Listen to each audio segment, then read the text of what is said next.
Happy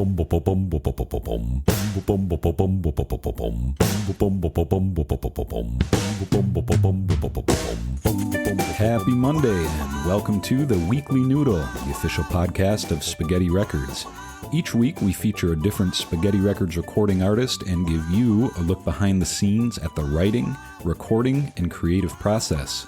I'm Bill, and today I am in the studio with singer-songwriter The BCH to talk about his song Same Side of the Bed off of his debut EP, Just Another Year.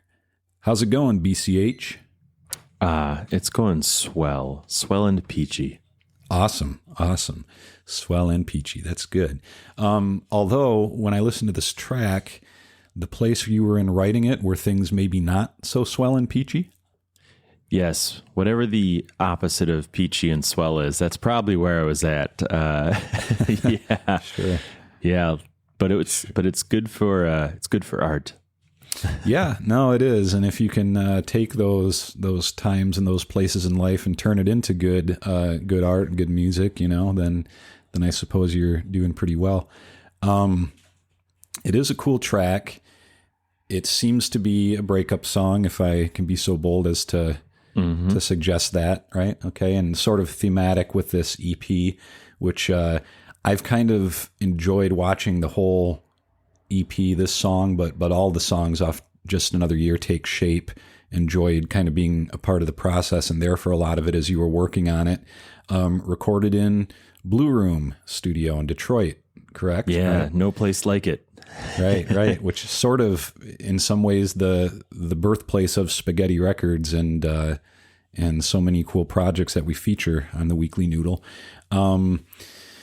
It's singer-songwriter music, I would say, if I were going to, try to put it in a box, which I guess I shouldn't do, but it has, just for reference of how to see the song and to see this project, it's definitely got that element. It's lyrical, a lot of acoustic guitars on the track. This song is a waltz almost, I want to say. It's 3/4 or maybe 6/8. I'm not the theory guy, but one of those. Maybe you could maybe you could specify which it is. Yeah, it is a waltz. I believe it's more 6/8 than 3/4, but whatever bangs your shutter turns your butter. Nice. It's 6/8 and it is a sad song, which is funny to think of dancing to it as a waltz. Sure. But yeah, this song landed. So like you said, it is a breakup song, and the album is a breakup album, post-divorce album. And what I like about the album is that it really wrote it along, going through that whole process people go through in a breakup, And this song was the first song I wrote for the album, and probably the earliest at the most raw and painful moment, the closest to the breakup. Yeah. So okay. It's interesting time and perspective. Why don't we let the people hear it? Yeah. Here's the BCH with Same Side of the Bed off of his debut EP, Just Another Year.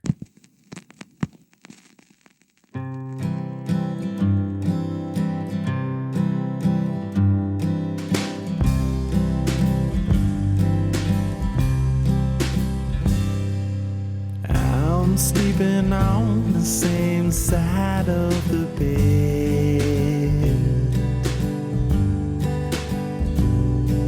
still falling through the dent left by your head,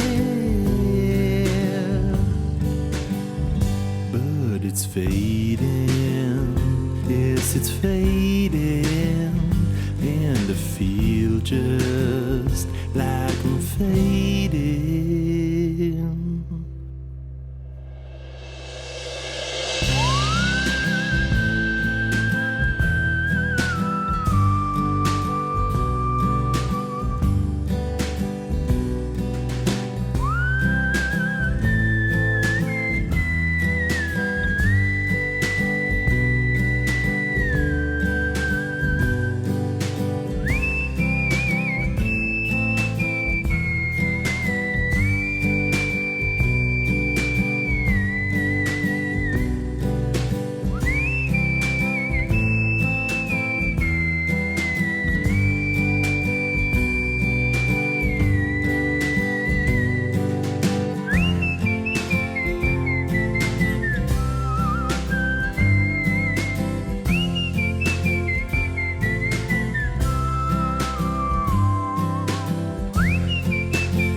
expat who's returning home. Alienated, empty pictures, all but faded. Who made it? Empty pictures, all but faded. Who made it? But your pictures, all but faded. Who made it? But your pictures, all but faded. Who made it? But your pictures, all but faded. Who made it? But your pictures, all but faded. All but faded. It's all but faded.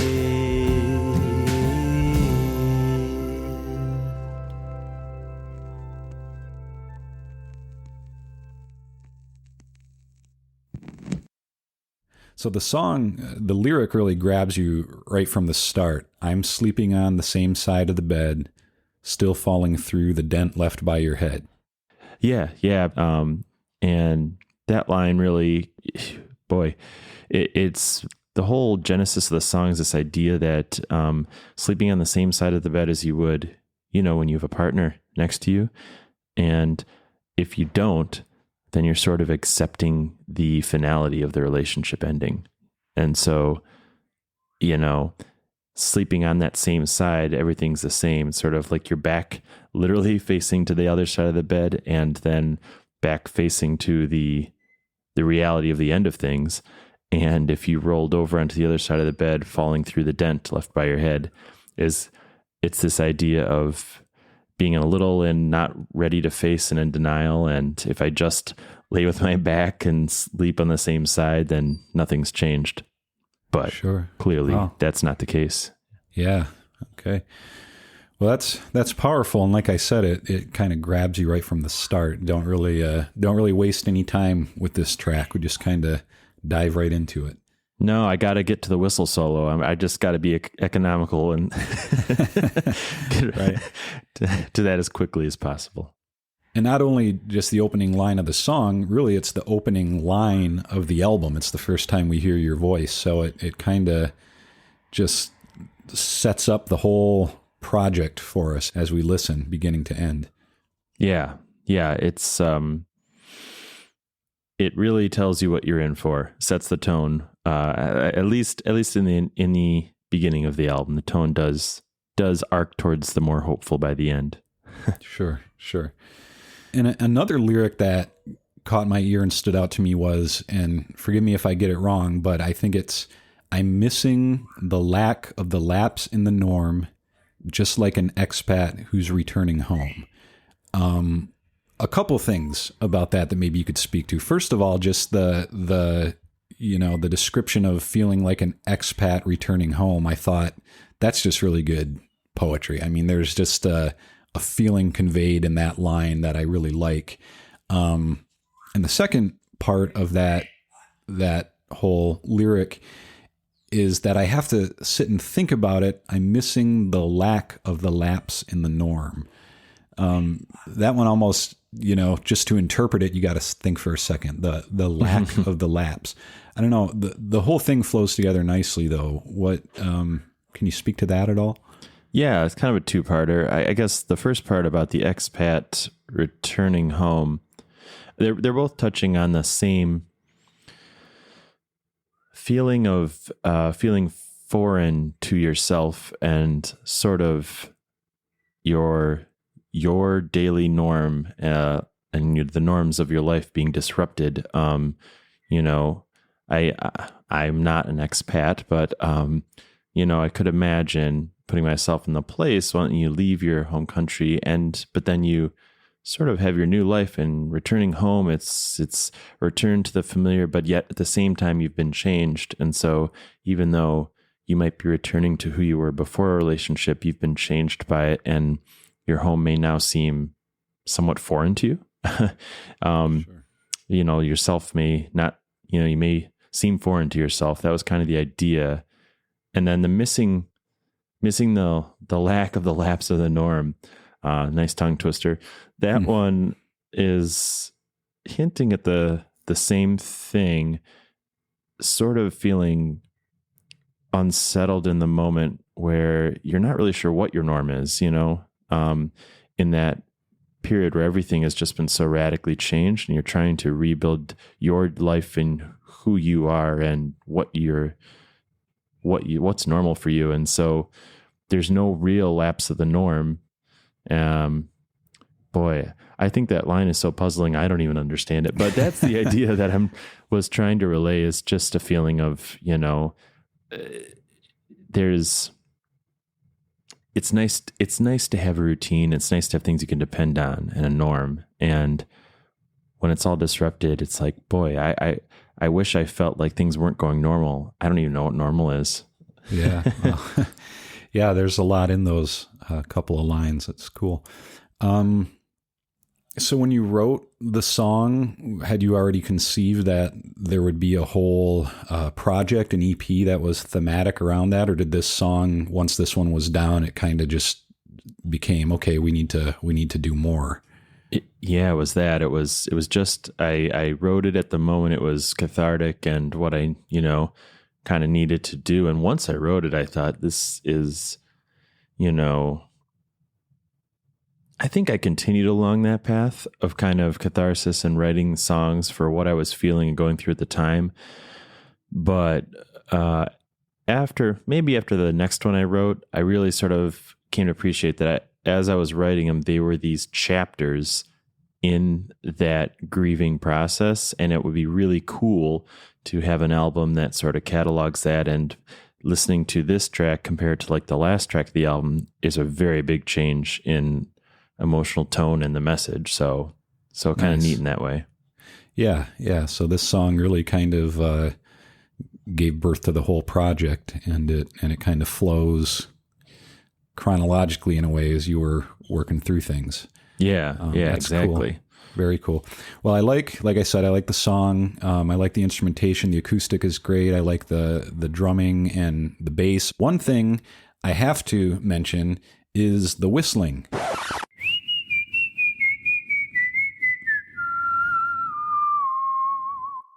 It's cool. That's you whistling, I assume. Yeah, that cool. is. Well, you're a good always whistler. Been a whistler. Nice. But how did that work its way into the song? Yeah, so it's funny. I was looking back over my notes for when I was writing this song, and I didn't remember this until I looked back at these. But originally, I had came up with the idea for the whistle solo as a harpsichord solo. For whatever reason, I was hearing it that way, and I think I actually have the voice memo where I recorded the idea.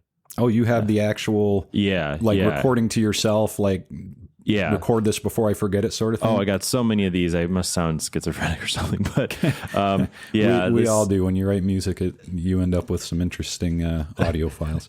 Yeah, I have it right here if you want to hear it.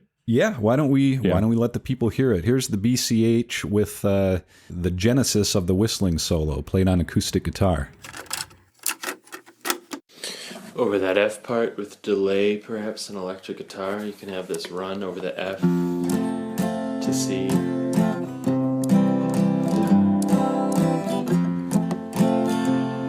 Maybe on a piano doing it. Starts in a C.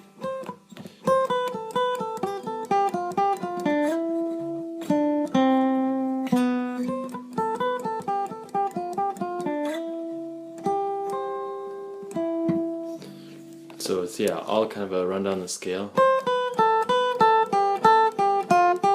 And then slide the D. And it kind of ends down to that B on the G string.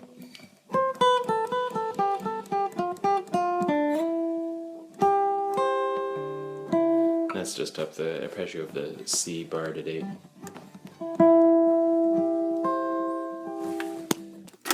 So that's cool. All right. So it was, the idea was conceived that it would be a harpsichord. It was demoed on acoustic guitar, and then at some point it became whistling. I think what happened. Do you remember? Yeah, I mean, I think it just was a function of the fact I don't have a harpsichord, or at the time I just, was writing and recording as I went along how ideas, and since I couldn't play a keyboard and play the guitar at the same time, I was doing a run through and I just whistled it. And then after I whistled it, I thought, well, actually, that kind of sounds good. I think, part of me for a minute was afraid to put a whistle in there. Like it might be, I don't know, not hokey, but it actually ended up fitting the song really well, I think. Yeah, I think it does too, and it's almost, there's something kind of hopeful about it. I feel like, I mean, it's a a sad song, but I don't think that you necessarily whistle when you just feel desperate. I mean, if someone's whistling, maybe it's associated with some level of optimism. Have you ever tried to whistle while crying? It doesn't work. It's like trying to whistle with a mouthful of saltines. So it's pretty much impossible. So yeah, there is some hopefulness there to just being able to whistle. Yeah, that's good. It adds a cool element to the song, and I suppose even taking the time to write and see a song through to its finished recorded end requires some hopefulness, or you're indulging in the cathartic process, as you put it earlier, which you haven't thrown in the towel if you're making music out of it, I guess is what I'm saying. Yeah, it's funny when I hear it, I'm reminded of a comment that one of my buddies, he didn't know it was, I just played on the track, and he asked me if it was a theremin. Oh, wow. Yeah. I was like, wow, that's a real compliment. But no, that's just me whistling. I never would have thought, now I'm going to have to work a theremin into some future tracks. So it sounds like in the near future, you will be buying a harpsichord and a theremin, I think is what we're saying. Yes. Awesome. That is some life goals. Well, I look forward to the next interview with you over a track that features prominently the harpsichord and the theremin. It's going to be very progressive. Awesome. The BCH's next project. It'll be called Theraman. See, the ideas just keep popping. They do, and they're not all good. Time will tell. Fair enough. And it's definitely a pretty mellow song throughout. So one thing I didn't see coming, but that adds a cool dynamic, is you kind of work your way up to full-on screaming at one point, still reach for the ring even though it ain't there, or even though it's not there, I think is the lyric. And the frustration kind of comes through in that part, or anger, or however you want to put it. That's kind of a cool dynamic. That definitely the most intense moment of the song, I think. Still take off the ring even though it ain't there.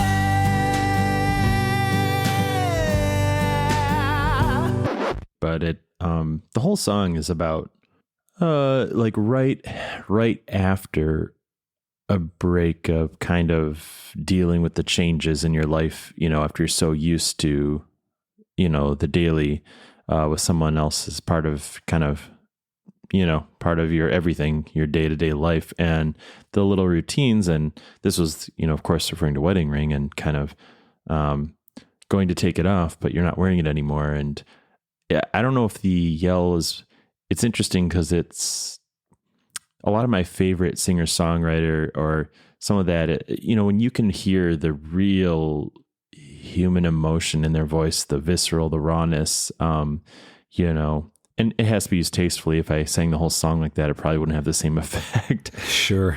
But just those are some of my favorite performances, artists I like. And I think that line being so intense kind of relayed a combination of hurt and even self-directed anger at the time, kind of like, you idiot, why are you reaching for this, and why are you still trying to cling on to this, sort of a complex emotional place I was in.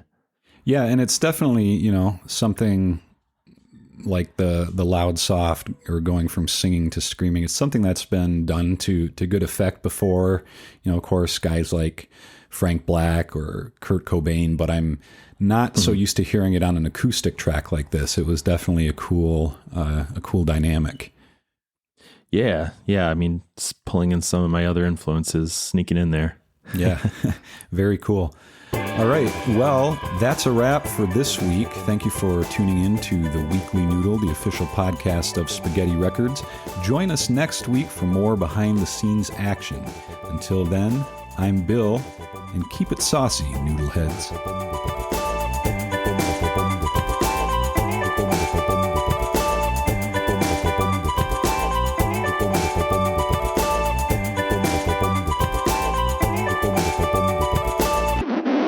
And why don't we now talk about another lyric?